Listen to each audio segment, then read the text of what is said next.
Tingnan ko po yung mga camera, apakalinaw. Baka nakikita po sa live yung mga pores ko. Buti na lang nagpaganda ako. Tsare. Amen. Handa na po ba tayong lahat? Na-bless na po ba kayo sa pag-awit pa lang po natin sa ating Panginoon? Grabe po, no? Punong-puno ng presensya ng ating Panginoon. Kumusta po ang lahat? Mabuti kaysa dati. Alam niyo po, yung asawa ko, yan na po yung ano niya ngayon, sagot sa lahat. Kumusta ang mga manok? Mabuti kaysa dati. Amen. Alam niyo po, ang panahon ngayon, pabago-bago na po. Ano? Hindi natin, tsaka yung mga nangyayari po ngayon sa earth, sa mundo, mga gulo, bagyo, yung ano nga po ngayon, panahon natin ngayon, yung klima, hindi na din po natin maintindihan. Bungad po ng March, napakainit. Tapos biglang kalagitnaan, lumamig. Tapos ngayon, napakainit na naman po. Ano? So nakikita po natin, changes or change is very constant po. Ano? Ganyan din po sa buhay po natin mga kapatid. Ang buhay po natin, parang ano po yan? Parang tubig tuwing bagyo. Alam niyo po yung tubig tuwing bagyo? Di ba pag medyo, papunta pa lang yung bagyo, malakas ang alon. Tama po ba? Kapag nandyan na yung mata nasa gitna, biglang tatahimik yung alon. Amen po. Ganyan din po sa buhay po natin. Ano? Ang ating buhay, makukumpara po siya sa tubig tuwing may bagyo. Minsan kalmado, pero madalas po sa minsan, nakakaranas po tayong malaking alon. Amen po. And right now po, gusto ko po, yun po yung tatalakayin po natin ngayong umagang ito. Alam niyo po, nag-prepare po ako ng message ko nung nakaraan. Pero iba po talaga ang kilos ng Panginoon. Binago niya po. Binago niya po dahil syempre po aware tayo sa mga nangyayari ngayon sa yung giyera, mga pagsubok, pagtaas ng gasolina. Diyos ko po, 100 na po ngayon diesel. 100 plus. Grabe po ngayon ang mga nangyayari sa mundo. And bigla po akong in-enlighten or binigyan po ako ng Panginoon na gusto ko ito yung ibahagi mo sa aking mga anak. So, nag-change po ako ng message and gusto ko pong makapagbukas po tayo sa, kung may dala po tayong Bible, no? Sa Matthew chapter 14, verses 22 to 23. Very familiar po tayo dito sa istorya na to. Naalala niyo po or alam niyo po ba yung panahon or yung senaryo kung saan naglakad si Peter sa tubig? Alam niyo po yun. Peter walked on water. Amen. Sige po, basahin po natin. Pagkatapos, pinasakay agad ni Jesus sa bangka ang mga tagasunod niya at pinauna sa kabila ng lawa habang pinapauwi niya ang mga tao. Context lang po, itong pangyayaring ito pagkatapos po nung nagsermon siya at nagpakain ng 5,000 na katao. So tapos na po yung message niya doon, tapos na yung sermon niya doon, pinauwi niya na po, no? Nang nakaalis na ang mga tao, umakyat siyang mag-isa sa isang bundok para manalangin. Inabot na siya roon ng gabi. Noong oras na yon, malayo na ang bangkang sinasakyan ng mga tagasunod niya, yung mga disciples po niya. Sinasalpok ng malalaking alon. Gusto ko pong tignan niyo po yung verse na ito. No? Sabi, sinasalpok ng malalaking alon ang bangka nila dahil pasalungat ito sa hangin. Nang madaling araw na, sumunod sa kanila si Jesus na naglalakad sa ibabaw ng tubig.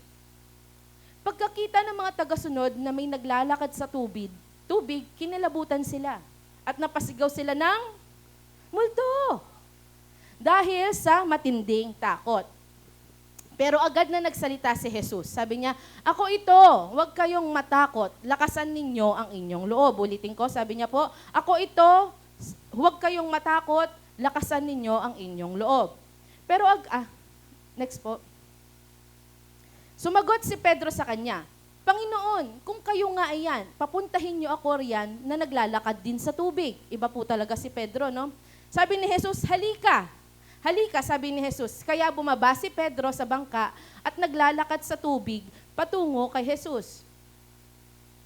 Pero nang mapansin niyang malakas ang hangin, natakot siya at unti-unting lumubog. Kaya sumigaw siya, Panginoon, iligtas niyo ako. Agad siyang inabot ni Jesus at sinabi, kay liit ng pananampalataya mo, bakit ka nag-alinlangan? Pagkasakay nilang dalawa sa bangka, biglang tumigil ang malakas na hangin. At sinamba siya ng mga nasa bangka at sinabing, talagang kayo nga po ang anak ng Diyos. Sige po, tatayo po tayong lahat. I-pray po natin. ang teksto po natin ngayong umaga. Oh, hallelujah, Lord God. Tunay nga, Panginoon, napakabuti mo, Ama. Salamat po, Lord God, sa pagkakataong ito na mapurihan ka po namin, mapagnilay-nilay ang iyong mga salita, Panginoon. Dalangin ko, Ama, gamitin mo ang mga salitang ito, Lord God, upang gumawa ka ng himala, gumawa ka ng hindi inaasahan, Panginoon, sa buhay ng bawat isa na makakarinig ng iyong mga salita, Panginoon. Lord, gamitin mo po ako, Panginoon, mangusap ka po sa kanila sa pamamagitan ko, Lord God, at hayaan mong itago mo po ako sa iyong banal na likuran, Panginoon. Ikaw lamang po ang kanilang makita, Panginoon. Ikaw lamang po ang kanilang marinig, Lord God. Ang presensya mo lamang po ang maranasan ng bawat isa, Panginoon. Naniniwala po ako, Ama, sa umagang ito, Panginoon, kikilos ka, gagawa ka ng kamangha-mangha, Panginoon. Nire-receive na po namin ito, Lord God. In Jesus' name we pray. Amen. Thank you, Lord. Amen. Sige po, makakaupo na po tayong lahat. Alam niyo po, yung kwento po na to, madalas naman na po itong tinatalakay, madalas po itong pinipreach, ano? So, iisa lang po yung naiisip nating tema or yung gustong ibahagi ng Panginoon. Pero alam niyo po, habang binabasa ko siya, iba po yung pumasok iba po yung pumasok sa isip ko. Iba din po yung pinakita sa akin ng Panginoon. Napansin ko po dito, hindi lang himala sa paglalakad sa tubig ang pinakita ng Panginoon. He taught us miracle in faith and provision. Amen? Isipin po natin, provision. Sabihin niyo po provision. Ano po ang provision? Basic.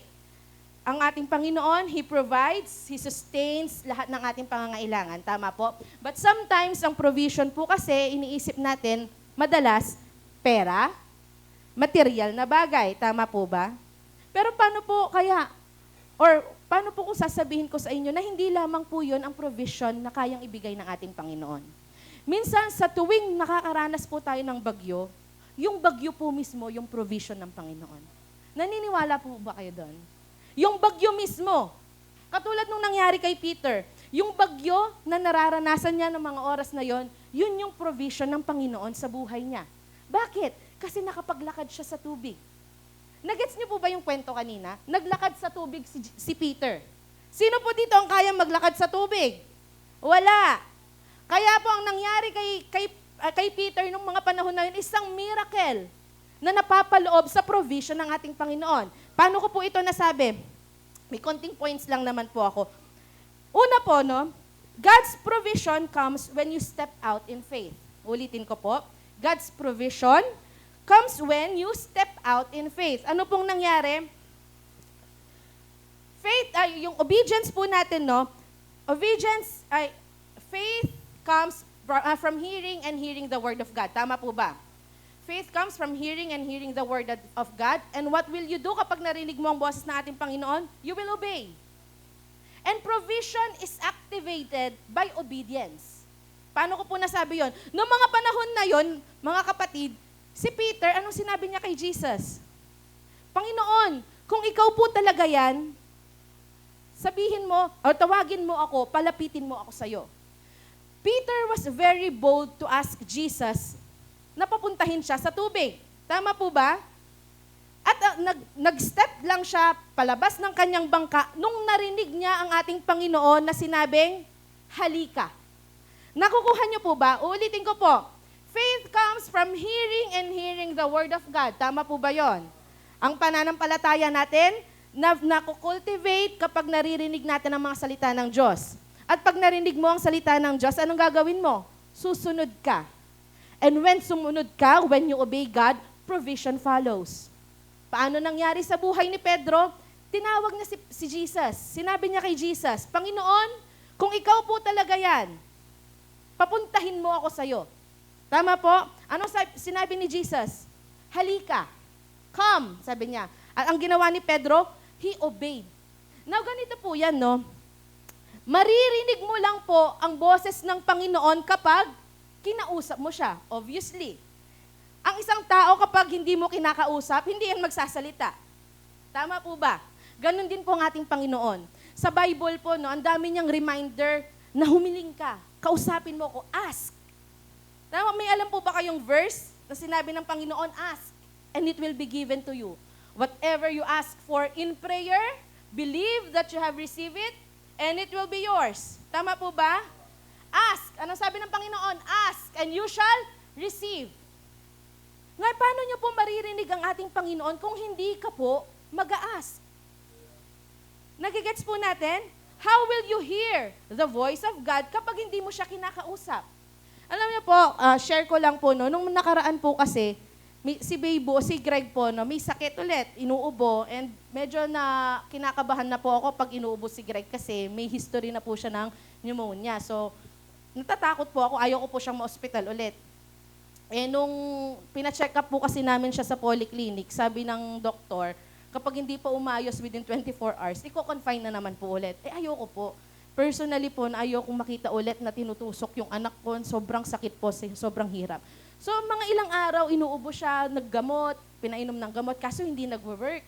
So, sabi ko, nag-pray po talaga ako sa ating Panginoon. Alam niyo po, prayer really works. Mga kapatid, kausapin niyo ang Panginoon. Ask the Lord. Ask Him whatever you want. Sabi ko sa Panginoon, Lord, wala akong kakayahan. Hindi ko po kayang pagalingin yung anak ko. Ang kaya ko lang pong gawin, manalangin. Lord, nagpe-pray ako, ayoko pong ma-confine. I was very specific with my prayer. Sabi ko, Lord, ayoko pong ma-confine si Greg. Hindi lang po dahil ayoko siyang makitang nahihirapan. Gastos din po, syempre. Maging maging honest sa buhay. Kasi po, hindi lang, syempre, gusto ko kung kinakailangan, why not? Pero kung kakayanin sana, Lord, please po, ayoko nahihirapan si Greg. Ako, wala po akong kakayahan, Panginoon. Ang kaya ko lang pong gawin manalangin.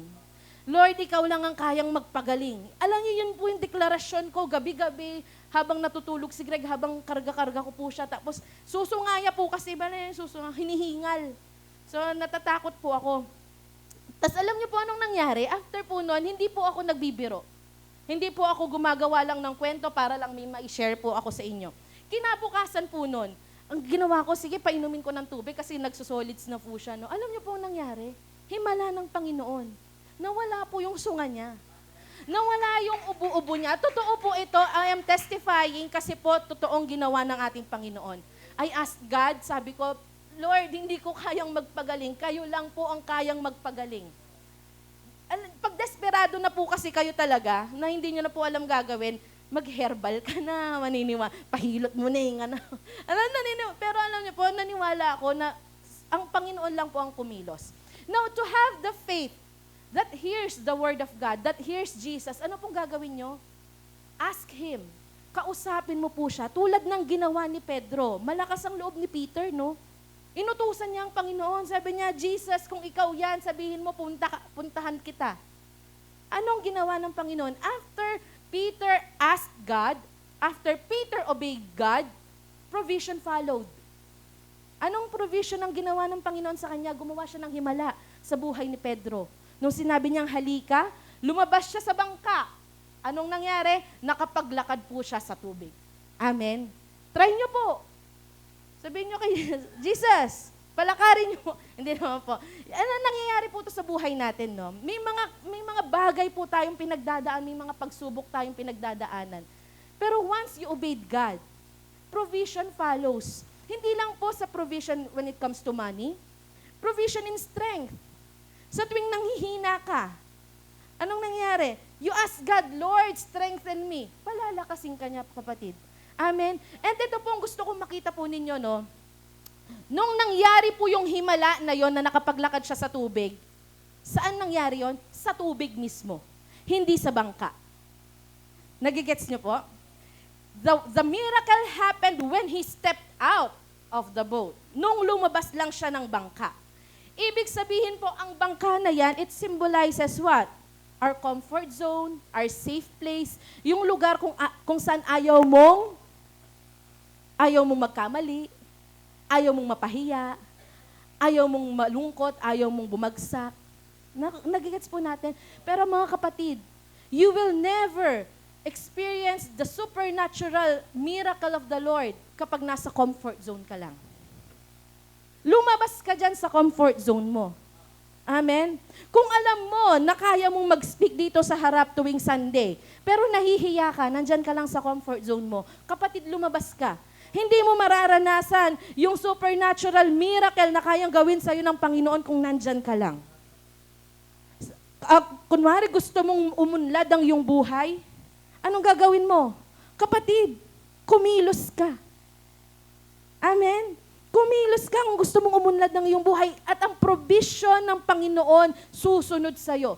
The goodness of the Lord will follow you all the days of your life. Pangako po yan ng ating Panginoon. Pero anong dapat mong gawin? Lumabas ka sa bangka mo. Lumabas ka. Sabihin mo sa katabi mo, lumabas ka. O, Tyrone, huwag ka lalabas. Sabihin mo, lumabas ka. Lumabas ka dyan sa comfort zone mo. Lumabas ka dyan sa kalungkutan mo. Lumabas ka dyan sa paglulugmok mo sa buhay mo. Nakala mo walang pag-asa. Naakala mo dyan ka na lang. Lumabas ka. Why? Because once you step out of your boat with faith in you na may pananampalataya sa buhay mo, sa puso mo, God's provision will follow you. Amen. Sige po, palakpakan po natin ang Panginoon. And again, hindi lang po when it comes to material things. Amen? Provision, pwede yan spiritual, pwede yan emotional provision, bibigyan niya ng kagalakan ng iyong puso, bibigyan kanya ng kapayapaan. Amen? Hindi lang po siya emotional, physical provision. Pag ikaw ay nakakaramdam ng sakit karamdaman, ask the Lord, obey what He says, and you will experience the provision of the Lord. Amen po. Pangalawa po, no? Una, provision comes when you step out in faith. Pangalawa po, no? God's provision is His presence in the storm. Uulitin ko po. God's provision is His presence. Ang presensya niya in the storm. Ano pong nangyari, no? Noong mga panahon po na yon, hindi agad pinatigil ng Panginoon ni Jesus yung bagyo. Hindi niya pinatigil yung alon, yung hangin. Bagkus, ano pong ginawa ng ating Panginoon? Nilakad niya. Pinuntahan niya. Yung mga disciples niya na natatakot sa gitna ng bagyo. Ano po natin? Kasalukuyang binabagyo yung mga disciples niya nasa bangka, natatakot. Anong ginawa ni Jesus? Hindi niya agad sinabi sa bagyo, tumigil ka. Hindi po. Lumakad siya sa gitna ng bagyo, papunta sa mga disciples niya. Ano pong gusto kong makita niyo po dito, no? In reality po, andyan na yung bagyo. Nangyayari yung bagyo. Nangyayari yung alon, nangyayari yung malakas ng hangin. Andoon na po yung mga yon. Andoon na yung bagyo, pero gusto ko pong makita nyo, andun din si Jesus. Amen? Andyan ang bagyo, andyan si Jesus. He will meet you exactly where you need Him. Nakukuha po natin sa gitna ng bagyo sa buhay mo. Ang probisyon ng Panginoon, hindi kayamanan, hindi kagalakan. Ang probisyon po niya, presensya niya mismo. Amen? At ang buhay na punong-puno ng presensya ng ating Panginoon, pinagpala po yan, mga kapatid. Kahit nasa gitna ka ng bagyo, pinagpala po yan. Basta ang presensya ng Panginoon nasa buhay mo. When you are in the middle of a storm, hindi niya agad paaalisin yung bagyo. Sometimes nangyayari po yan sa buhay natin. Kahit manalangin ka, Lord, wala na kaming pambayad ng kuryente. O, again, mag-share na naman po ako, no? Wala naman po kasi akong ibang patotoo kundi yung ginagawa ng Diyos sa buhay namin. Amen. Ang tawag dito, mahal na pong gasolina ngayon, tama po ba? Nagwo-work po ako sa Pangasinan. Every Friday po, nagbabiyahe po kami sa Pangasinan. Friday, Saturday po kasi yung klase ko. So, kailangan ko magbiyahe. Pangasinan, so kailangan magsasakyan. And alam nyo naman po yung nangyari din nung nakaraan, medyo nagkaroon po kami or naka-experience kami ng konting disgrasya, na aksidente po, no? So, nag-pray ako kay Lord. Siyempre, kapag magbabiyahe, dala-dala si Greg, paano kaya yon maiiwan? Si Greg po kasi love na love ako. Ayaw pong mawala ako sa paningin niya. Amen. So, iniisip ko, Lord, paano ko po kaya iiwan si Greg? Tapos isa pa, Lord, yung sasakyan. And alam nyo po, siyempre, nagastos ulit. pag-usapan na natin ng mga gastos-gastos na. Nagastos ulit po, no? And syempre, iniisip ko, pamasahe, kapag po magbabiyahe ako ng Pangasinan, babalik na, magastos din po. And timing po, sinabi ko kay Lord, Lord, paano na naman po yan, kako? Ako po kasi, wala naman akong ibang aasahan kundi ang ating Panginoon lang. Lord, paano po yan? Yung sasakyan, wala. Hindi pa na maayos. Kailangan pang pinturahan, ganyan-ganyan. Magbabiyahe ako, nakakapagod din po kasi nagjo-duty din po kami sa farmasya, kung alam nyo lang yung ano, no. Tapos, si Greg, hindi ko maiwan. Alam nyo po, anong nangyari? Si PBBM, salamat, nagdeklara po siya ng 4 days work ng mga mga work from home. Yung mga government, 4 days na lang po ang kanilang trabaho. So ang 4 days na yon, Monday, Tuesday, Wednesday, Thursday. Yung dalawang remaining, work from home, mga kapatid. Friday, Saturday, sabi ko, Lord, grabe ka naman sa akin. Mahal na mahal mo talaga ako. Sabi ko, yung 2 days na yun, hindi ko na kailangan magbiyahe. Kasama ko pa si Greg, nasa bahay lang ako, work from home. Alam niyo po, ganyan kabuting ating Panginoon. He will provide you when you need it. Hindi late, hindi advance, exactly when you need it. Amen? Kaya yung mga nagtatrabaho po dyan, ipanalangin nyo, Lord, paano yan? Ang mahal ng gasolina. Paano ako mag-ano? Tingnan po, kinabukasan, wala na kayong trabaho. Joke lang. Hindi po, joke lang po. Amen? You pray to God. Whatever you need, He will meet you where you need Him to be. In the middle of the storm.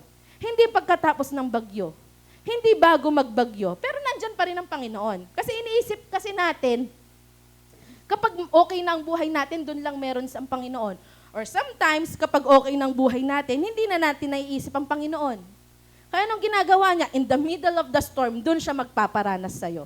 Sa tuwing may sakit ka, magpaparanas siya sa'yo, kapatid. Hindi man maging fully okay, pero palalakasin niya ang katawan mo. Na mamamangha ka, Lord, may ganito ako, pero ang lakas-lakas ko pa rin. Kaya ko pa rin magpuri sa'yo. Why? Because God's provision ay nandyan in the middle of the storm. Amen? Amen. Sige po. Palakpakan natin ang ating Panginoon. Alam na mabuti ang ating Panginoon. Amen? Pangatlo po, no? When you lose focus, you forget God's provision. Ito ang gustong paalala sa atin ng Panginoon. When you lose focus, you forget God's provision. Ano pong ibig sabihin nito? Naglalakad na si Peter sa tubig eh. The provision was there already. Ano yung provision? Nakakapaglakad sa tubig. And walang makakagawa niyan kung wala ang Panginoon. The provision was there. Hindi yung alon yung problema. Hindi yung bagyo yung problema. Hindi yung malakas na tubig, malakas na buhos ng tubig. Anong naging problema? Yung focus ni Peter. Peter's focus was the problem. It was not the storm. Wala namang yung storm na yan. Nakakapaglakad na siya eh. Naglalakad na siya. Ibig sabihin, naglalakad siya, nakafocus siya kay Jesus. Nakukuha po natin? Ganyan din po sa buhay natin, di ba? Alam nating meron tayong Diyos sa buhay natin. Kahit pa naglalakad ka sa problema, okay lang. Tama? May bill na bukas, 4-5, okay lang. O bayan ng supply, okay lang. Sige, gatas ni Greg, okay lang. Sige, lakaran mo. Pero once na inisip mo, ay, wala palang pambili. Ay, mahina yung ngayon, mahina yung negosyo, mahina sales, ganyan. Ay, walang Once you lose focus, once naisip mo yung mga problema, imbis na naglalakad ka na ng payapa, lulubog ka, kapatid. Hindi ko din maisip, no, sa ating Pilipino lang ba? Okay na yung buhay mo, gusto mo pang mamblema.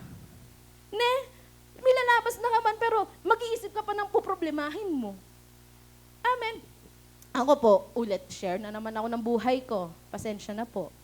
First time, ma'am, maunang beses maging nanay, no, naranasan ko po yung pagod na hindi ko alam. Na meron palang ganong klaseng pagod. Naranasan ko yung puyat na may ganong klaseng puyat pala. Amen. Minsan po, nanghihina ako. Totoo po yan. Alam po na asawa ko. Minsan nanghihina ako. Physically, emotionally, spiritually sometimes. Nanghihina ako na, Lord, parang ang hirap. Pero alam niyo po, every time naiisip ko po yung mga yan na nahihirapan ako, na parang ang bigat sa puso ko, I remind myself, pinapaalalahanan ko yung sarili ko, bakit ka namumblema? Kailan ka ba pinabayaan ng Panginoon? Tama po ba? Bakit mo pinoproblema yung pambili mo ng gatas? Kailan ba nawalan ng gatas si Greg? Amen. Bakit mo pinoproblema yung bill ng kuryente? Kailan ka ba napultulan ng kuryente? Nag-gets niyo po? Sometimes po, no, ang provision ng Panginoon, kung kailan walang-wala ka na. Na-experience niyo po ba yon? Legit eh. Itang bukas ning bayaran. Puro bayaran po. Legit. Bukas na yung bayaran. Wala ka, kulang. Pero magpo-provide ang Panginoon. Hindi man huhulog ang pera. Pero magpo-provide siya ng kaibigan. Magpo-provide siya ng kapatid. Amen. Amen, praise God. Magpo-provide siya ng magulang. Magpo-provide siya ng yung eksaktong kailangan mo. Isang patunay lang na hindi ka pinapabayaan ng ating Panginoon. Amen? Sige, palakpakan natin ang ating Panginoon. Kilala niyo po si Elijah. Si Elijah. Di ba po, nagkaroon ng pagkakataon sa kanyang buhay. Propeta po si Elijah. Malapit siya sa Panginoon. Nakakausap niya ating Panginoon. Na dumating sa buhay po niya, dumating sa punto ng buhay niya, na nanghina po siya. Na-depress po siya. Naging sad boy po siya. Sabi niya kay Lord, Lord, kunin mo na ako. Sabi niya, nagtago siya sa bundok. Nanghina siya. Nag-falter po yung faith niya. Pero anong ginawa ng Panginoon? Hindi niya pinabayaan si Elijah. Bagkus, pinakain niya pa. Gumamit pa siya ng uwak para makakain lang si Elijah. Pinalakas niya si Elijah. Hindi niya pinabayaan si Elijah. Kung kaya niyang gawin kay Elijah yon, kapatid, kaya niya din gawin yun sa'yo. Amen? Sige, palakpakan po natin ang ating Panginoon. And i-remind yung sarili niyo, always remind yourself, if you are walking on your waters right now, sino dito ang naglalakad sa tubig ng problema? Amen? Lahat tayo, mga kapatid, I know. Emotional man yan, physical, sa pamilya, pera, personal. We're all walking on water. Naglalakad tayo sa tubig ng problema. Pag sa tuwing or kung may pagkakataong mawala ka ng focus, makalimutan mo na may Diyos sa buhay mo, remind yourself, kapatid, paalalahanan mo ang sarili mo that Jesus is walking with you in the water. Amen. Kasama mong naglalakad ang Panginoon in the middle of the storm. Amen po. God's provision is everywhere. Kasama nyo po yan. And you will lose or you will forget God's provision kapag nawalan ka ng focus. So kapag nawala yung focus mo, di ba naalala nyo po yung sa Lifeline, kay Pastor, yung message niya po last week. Ano yung isang F doon? Focus your energy. I-focus mo yung energy mo sa ating Panginoon. Focus your faith. Focus lang. Diretso lang ang tingin. Amen? Kasi once na makita mo, talagang manghihina ka, mga kapatid. Nangyayari yan sa ating buhay. Just remind yourself na meron Diyos na naghihintay sa'yo sa gitna ng tubig. Na tinawag ka, halika dito. Kasi ipaparanas na sa'yo yung miracle, yung provision and the miracle na hindi mo pa nararanasan. Amen? And next po, gustong paalala sa atin ng ating Panginoon, God's provision is still there even when you sink. Anong nangyari nung naglakad na si Peter sa tubig? Di ba nawalan siya ng focus? Anong sinabi niya kay Lord, ay kay Jesus nung nalunod na siya? Or unti-unti na siyang nalulunod? Tulong! Sabi niya, help! Sige, sabihin po natin, help! Jesus, help! Help me!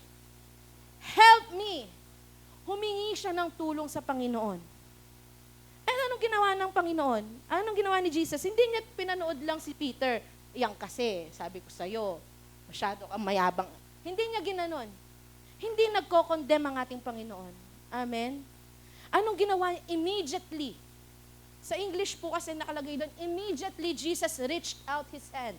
Agad-agad. Agad-agad ka pong tutulungan ng ating Panginoon. Yung kanta natin kanina, what a powerful name it is. It is very powerful, mga kapatid. The name of Jesus is very powerful. Sabihin mo lang, Jesus, maglakad ka na may madadaanan kang asosasyon. Alam niyo po yung asosasyon? Grupo ng mga aso. Lalakad ka, may madadaanan kang asosasyon. Sabihin mo lang, Jesus. Totoo po. Noon po, nung college po ako, yung boarding house ko po kasi medyo liblib. Marami pong asosasyon doon. Ang sasabihin ko lang, kakanta ko ng Mighty to Save. Totoo yan. Savior, hindi mo na malayan, nakalampas ka na pala sa kanila. Why? Because the name of Jesus is very powerful, mga kapatid. Huwag niyo pong minamaliit ang pangalan ni Jesus. Amen? Sabihin mo lang, Jesus, help! That's a prayer, mga kapatid. Panalangin na po yan. Panginoon, tulungan mo ako. Hindi mo na alam ang sasabihin mo, hindi mo na alam kung anong ipapanalangin mo. Sabihin mo lang, Lord, help me. Immediately, mga kapatid. Immediately, hindi man niya ibibigay, Lord, bigyan mo ako sasakyan, please. Hindi ka man niya bibigyan ng sasakyan immediately, but immediately papaliwanagan ka ng Panginoon. Anak, hindi mo pa kailangan niya. Nakukuha po natin. Nangihina ka, Lord, ang lungkot-lungkot ko naman ngayon. That's a prayer. And immediately ipaparanas sa'yo, paparinig sa'yo ng Panginoon. O kakausapin ka ng Panginoon. Ba't ka ba malungkot? Ano bang source nagigets niyo po ba? When you communicate with the Lord, immediately He will respond to you. Amen? Tulad nga nung ginawa niya kay Elijah,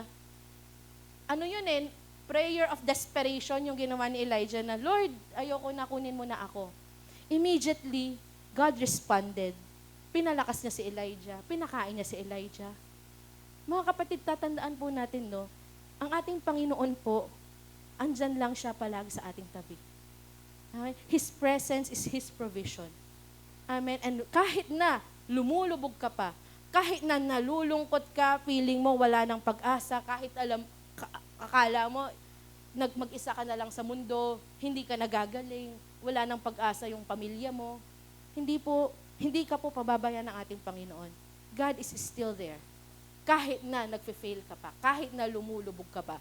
Tulad ng ginawa niya po kay Peter, immediately he reached out his hand, tinayo niya si Peter, binalik sa bangka. At ito po isa pang hindi napapansin ng mga o hindi napapansin doon sa nangyari. Si Peter, sinave ni Jesus.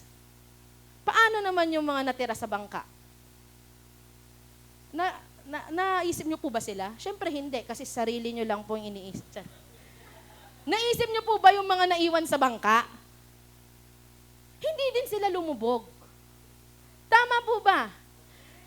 Hindi sila lumubog kasi nakichismis sila sa nangyari kay Peter. Nasaan na si Peter? Yan kasi, joke.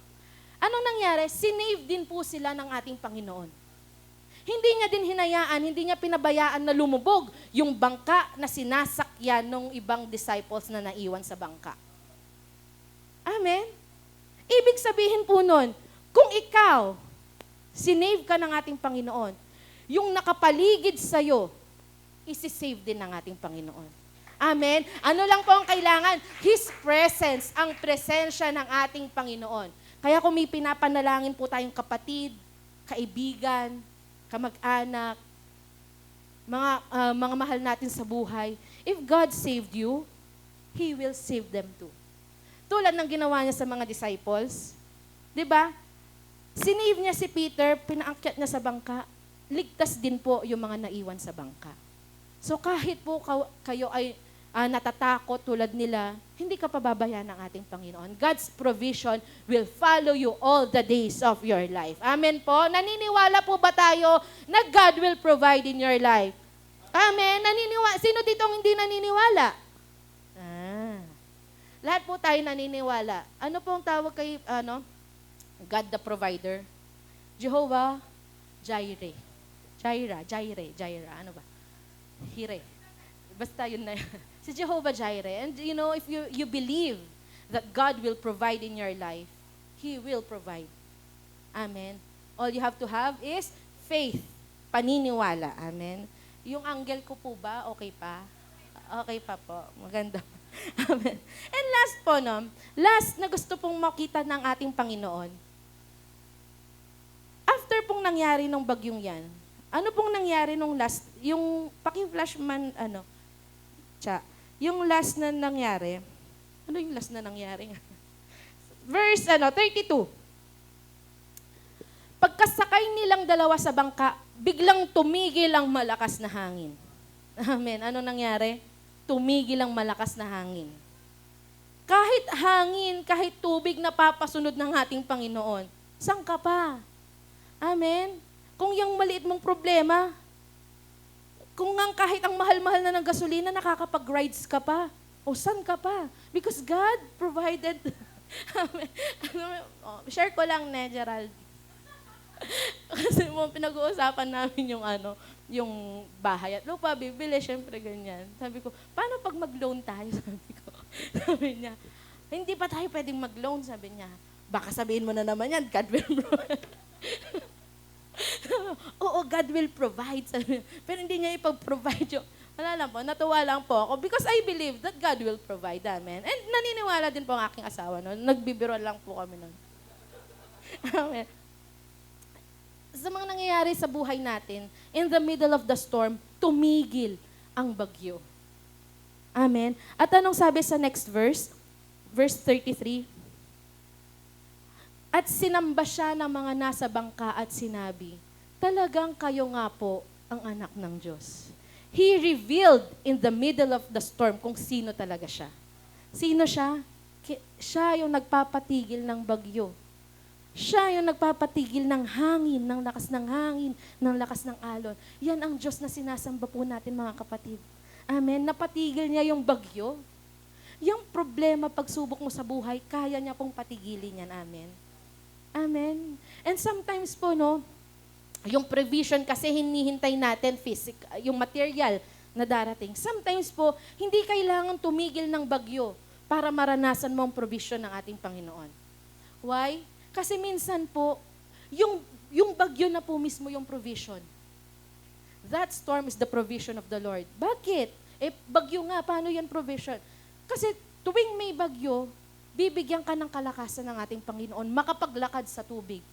Amen? Kapag may bagyo, bibigyan ka niya ng, paparanas niya sa yung presensya niya para makapaglakad ka sa tubig. Amen? Metamorphically.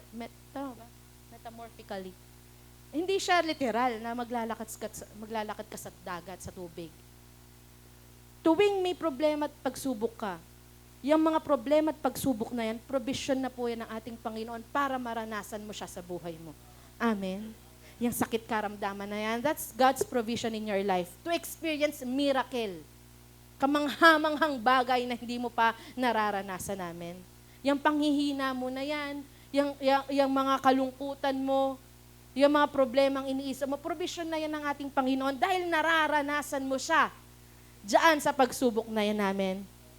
At tuwing may mga pagsubok, nandyan yung kamay niya na laging handang sumagip sa'yo kahit na hindi mo na kaya. Amen. Kung hindi mo na kaya, kaya ng ating Panginoon. Sabihin mo sa iyong katabi, kaya mo yan. Lumabas ka. Lumabas ka sa iyong bangka. Amen? Kapag alam mong meron kang kayang gawin para sa ating Panginoon, gawin mo, mga kapatid. Gawin nyo po. And then you will experience the supernatural faith, the supernatural provision of our Lord. Amen? Sa nangyayari po sa panahon last na po ito, Sa nangyayari sa panahon natin ngayon, isa lang naman po ang ating isa lang yung masasabi ko talaga. At isa lang ang panghahawakan natin. Yung pananampalataya natin, amen. Our faith in God. Our faith in His protection laban sa gyera. Our faith in His presence. Our faith in His provision. Yan lang po, yung sobrang ang daming nagmamahalan ngayon, pero nakakakain pa rin po tayo. Tama po ba? Sabi ko nga, ang mahal na ng gasolina, nakakapag-rides pa kayo sa Baguio, sa Tagaytay. Amen? Sama kami. Parang walang problema. Parang wala kang nararanasan. Why? Isa lang pong na-realize ko dyan. Kasi mabuti ang ating Panginoon. Amen? God is so good. Mabuti po ang ating Panginoon. Amen? Sige po, tatayo po tayong lahat. Let's receive the message of the Lord. Oh, hallelujah. Hallelujah. Thank you, Lord God. Thank you, Jesus. Napakasarap pong magpuri sa iyo, Panginoon. Napakasarap, Lord God, na marinig ang iyong mga salita, Panginoon, na patuloy na kumikilos po sa aming buhay, Ama. Salamat, Lord God, for reminding us, Panginoon, na kahit nasa gitna po kami ng pagsubok, Lord God, na kahit nasa gitna po kami ng bagyo, Panginoon, nariyan ka para tulungan kami, Panginoon. You will meet us in the middle of the storm, Lord God. And Lord, salamat po, Ama, for providing, Lord God, hindi lang po material things, Lord God. Thank you, Lord God, for your provision and sustenance in our life, Panginoon. Physical, emotional, Lord God, spiritual provision, Panginoon. Maraming salamat, Ama, dahil naniniwala po kami, Panginoon, na hindi mo po kami kailanman iiwan, Lord God. Hindi mo po kami kailanman pababayaan, Panginoon, na kahit may mga pagsubok, Lord God, may mga pinagdadaanan po kami, Panginoon, nariyan ka, Lord God. Nariyan ang iyong kamay na handang sumagip sa buhay po ng bawat isa, Panginoon. Kaya maraming salamat, Lord God. Kahit na hindi namin alam ang mga mangyayari, Panginoon, magtitiwala po kami sa iyo, Lord God. Lalakad kami sa tubig ng kasama ka, Panginoon. Dahil alam namin, Lord God, hindi mo po kami hahayaang lumubog, Panginoon. Bagkus, Panginoon, ipaparanas mo ang kamanghamanghang provision mo sa aming buhay, Panginoon. Salamat, O Diyos. Kumilos ka po sa buhay ng bawat isa na naririto, Ama. Iparanas mo po sa kanila that you are our Jehovah Jireh, Panginoon. Maraming salamat, Lord God. Patuloy, Panginoon, dinideklara po namin ang katagumpayan sa aming buhay, Lord God. Sa iyo lamang po, Ama, ang pinakamataas na papuri, pagsamba, pagluwalhati at pagdakila, Panginoon. In Jesus' mighty name we pray. Amen. Thank you.